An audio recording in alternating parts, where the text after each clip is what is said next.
निमंत्रण देऊन आलेले आहात, अनेक प्रलंबित आहेत. कालचं मेन म्हणजे बीड आणि परभणीवर चर्चा सुरू होती, ती थांबवून आज पुन्हा चर्चा घेणार आहेत. काय वाटतंय? आज 9:30 वाजता मी सुद्धा त्या विषयावर बोलणार आहे. 2 दिवसापूर्वी मी स्वतः बीडला गेलो होतो, परभणीला गेलो होतो. तिथली परिस्थिती जाणून घेतली.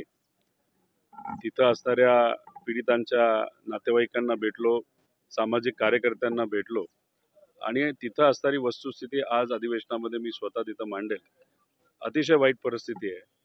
परभणीला प्रशासन आले, काही गोष्टी हातात घेऊन सामान्य लोकांना खूप मोठ्या प्रमाणात त्रास तिथं दिलेला आहे आणि त्याच्यातच दुर्दैवाने सूर्यवंशी नावाचा एका युवाचा मृत्यू त्याच्यामध्ये झाला. त्याच्याचबरोबर बीडमध्ये तर दहशत इतकी मोठी आहे आणि त्या दहशतीपोटी एका चांगल्या सरपंचाचा मृत्यू झालेला आपण सगळ्यांनी बघितला. हे सगळे मुद्दे अधिवेशनामध्ये आज 9:30 वाजता मी स्वतः मांडणार आहे. काल जितेंद्र आव्हाड असं म्हणाले की ज्याची दहशत आहे, जो आका आहे, त्याचं नाव कोणीच घेत नाही, ते सगळे घाबरतात. आपण थेट उल्लेख करणार आहात. स्वतः बीडमध्ये जाऊन वाल्मिक कराड या व्यक्तीचं नाव मी घेतलेलं आहे. याच्या आधी सुद्धा जेव्हा गीते आमचे कार्यकर्ते होते, त्यांच्यावर अन्याय झाला होता, तेव्हा सुद्धा वाल्मिक कराडच त्यांच्या मागे आहे हे मी तिथं स्पष्टपणे सांगितलं होतं. खरं तर काल परवा पंकजाताईंनी सुद्धा त्याच्यावर स्पष्ट भूमिका घेतली की CIDकडे हा प्रश्न देण्यात यावा, नाहीतर त्याच्यावर सखोल चौकशी व्हावी. आता बीड जिल्ह्याला 2 मंत्री आहेत. एक मंत्री मात्र अन्याय जर होत असेल तर त्याच्या विरोधात कारवाई केली पाहिजे अशी भूमिका घेतात, पण दुसरे मंत्री काहीच बोलत नाहीत. ही खरं आश्चर्याची गोष्ट आहे. कैलासवासी मुंडे साहेबांच्या बाबतीत बोलायचं झालं तर त्यांनी मोठा कायदा आणला. मुंबईतून गुंडागर्दी काढण्यासाठी त्यांनी पुढाकार घेतला. ते आज असते ते बीडमध्ये खऱ्या अर्थाने अशी परिस्थिती असती का, असा प्रश्न देवेंद्र फडणवीस साहेबांना मी स्वतः करणार आहे आणि आमच्या सगळ्यांची अपेक्षा आहे की देवेंद्र फडणवीस साहेब त्याच्यामध्ये लक्ष घालून हे जे काही मोठे गुंडे आहेत वाल्मिक कराडसारखे, त्याच्यावर कारवाई ही केलीच पाहिजे आणि देशमुखांना तिथे न्याय मिळालाच पाहिजे अशी आमच्या सगळ्यांची भूमिका आहे. तुम्ही 2 मंत्र्यांचा उल्लेख केला, पंकजा मुंडे भूमिका घेत आहेत. दुसरे मंत्री कोण, मग तुम्हाला नेमकं नाव घेण्यात काय अडचण आहे? विरोधक सातत्याने आता म्हणत आहेत. मात्र 2 मिनिटात बीड जिल्ह्याला दोन मंत्री मिळालेले आहेत. पंकजाताई आहेत, धनंजय मुंडे आहेत.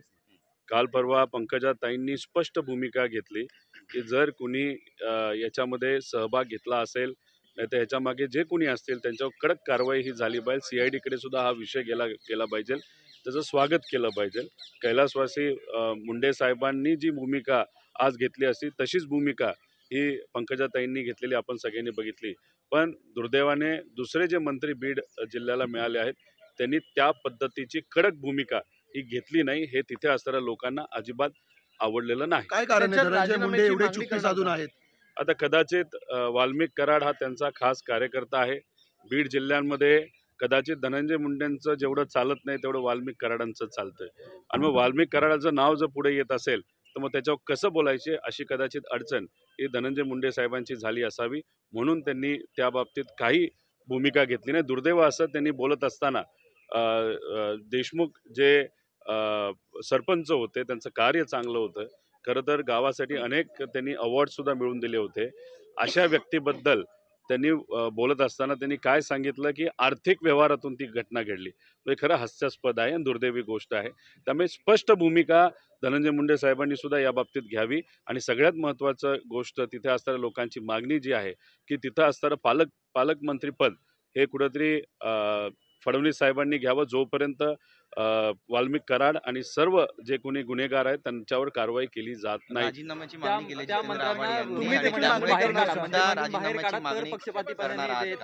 नाव न घेता धनंजय मुंडे. माझं एकच मत आहे की आता वाल्मिक कराड हे धनंजय मुंडेंच्या जवळचे आहेत हे आपल्या सगळ्यांना माहिती आहे. राजीनाम्याची मागणी ही आव्हाड साहेबांनी केली, ती तशी बघितली ती लोकांची सुद्धा मागणी आहे. पण मी फक्त इथं वेगळी भूमिका घेईल. माझं एकच मत आहे की जी व्यक्ती त्या गुन्ह्यासाठी जबाबदार आहे वाल्मिक कराड, त्याच्यावर कारवाई झालीच पाहिजे. 302ची कारवाई झालीच पाहिजे आणि बीड जिल्ह्यामध्ये सामान्य लोक आज जे भयभीत आहे त्यांची भीती घालवण्याची खऱ्या अर्थाने आज जरूरत आहे. मुलींना सुखरूप वाटत नाही, सामान्य लोक आज भीतीमध्ये राहत आहेत आणि अशा परिस्थितीमध्ये कुठंतरी बीडची जी काय कायदा व सुव्यवस्थेची परिस्थिती अतिशय खालच्या लेवलला तिथं गेलेली आहे.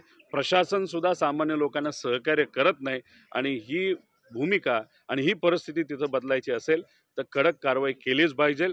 जसं कैलासवासी मुंडे साहेबांनी भूमिका पूर्वी घेतली तशाच पद्धतीने कडक कारवाई आज करण्याची जरूरत आहे. पण मुंडे साहेबांनी त्या काळामध्ये जशी कडक कारवाई केली तशीच कारवाई देवेंद्र फडणवीस साहेब करतील का हा मोठा प्रश्न आहे. सर रेशीम बागेमध्ये की गडकरी साहेबांच्या खात्यालाच आतापर्यंत का टार्गेट केलं गेलं. याच्या आधी सुद्धा लोकसभा होण्यापूर्वी 3-4 महिन्याआधी त्यांच्याच खात्याला टार्गेट केलं. आता परत एकदा कॅगकडनं रिपोर्ट कुठला येत असेल तो त्यांचाच डिपार्टमेंटचा येतो. खोलात जाऊन जरा विचार करण्याची जरूरत आहे. पण शेवटी स्वतः हायवे डिपार्टमेंट या बाबतीत उत्तर देईल. ते उत्तर काय असेल हे आपल्या सगळ्यांना बघावं लागेल.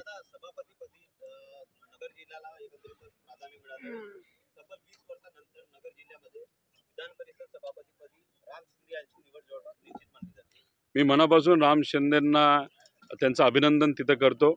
तसंच विरोधी पक्षाला सुद्धा आभार व्यक्त करतो की बिनविरोध ही निवडणूक त्या ठिकाणी केली. येत्या काळामध्ये संविधानाला केंद्रबिंदू ठेवून राम शिंदे सर हे काम करतील अशी आशा मी या ठिकाणी करतो. आणि तसं काम करत असताना कुठलाही द्वेष मनामध्ये न ठेवता मतदारसंघाबरोबर महाराष्ट्रातसुद्धा सकारात्मक विचार विकासाच्या बाबतीत ते करतील अशी आशा या ठिकाणी मी करतो. की गडकरी साहेबांच्या खात्यालाच आतापर्यंत का टार्गेट केलं गेलं. याच्या आधी सुद्धा लोकसभा होण्यापूर्वी 3-4 महिन्याआधी त्यांच्याच खात्याला टार्गेट केलं. आता परत एकदा कॅगकडनं रिपोर्ट कुठला येत असेल तो त्यांचाच डिपार्टमेंटचा येतो. खोलात जाऊन जरा विचार करण्याची जरूरत आहे. पण शेवटी स्वतः हायवे डिपार्टमेंट या बाबतीत उत्तर देईल.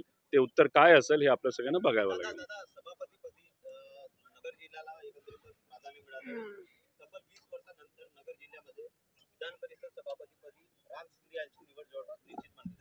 मी मनापासून राम शिंदेंना त्यांचं अभिनंदन तिथं करतो.